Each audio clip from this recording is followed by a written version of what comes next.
একজন সাহাবী এসে আল্লাহ রাসূলকে বলছেন, ইয়া রাসূলুল্লাহ, ইহুদি যারা আছে, ইহুদি ওদের যখন স্ত্রীদের মাসিক হয়, হাজ হয়, তখন ওদের বিছানাটা ওরা আলাদা করে দেয়।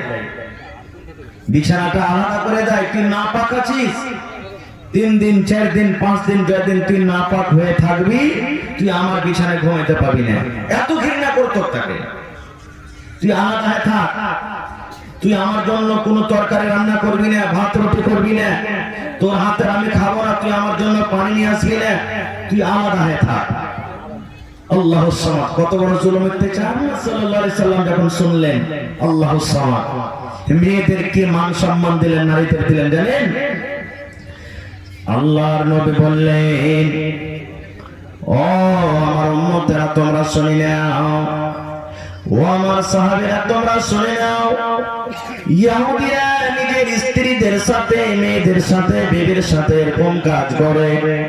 যখন তাদের বিবিদের যখন হাজ হয়, মাসিক হয়, তাদের পাঞ্জরে তারা ঘুমায় না, তাদের হাতের রান্না বান্না খায় না, তাদের বিছানাটাকে আলাদা করে দেয়।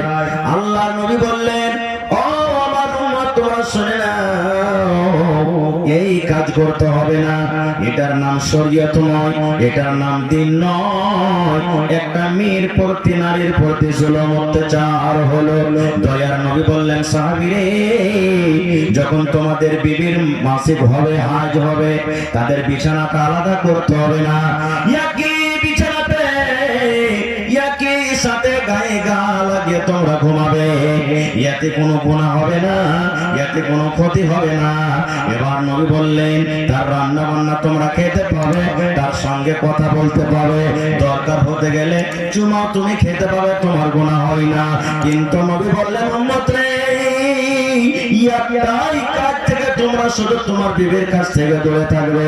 যখন তোমার স্ত্রীটা পাক হালাতে থাকে, যখন তোমার স্ত্রীটা না পাক হয়ে না থাকে, ওই টাইমে, ওই সময়তে যখন তোমরা সহবাস করো, বিবির সাথে মিলন করো, ওই মিলনটা শুধু হাজ মাসিক অবস্থাতে করতে পাবে না। এই মাসিক অবস্থাতে তোমরা মিলন করতে পাবে না। তাছাড়া সমস্ত জিনিস তোমার বিবির সাথে তুমি করতে পাবে। মেয়েদের মান সম্মান বাড়লো না ঘটলো ভাই? জোরে বলেন, বাড়লো না ঘটলো? বেড়ে গেল।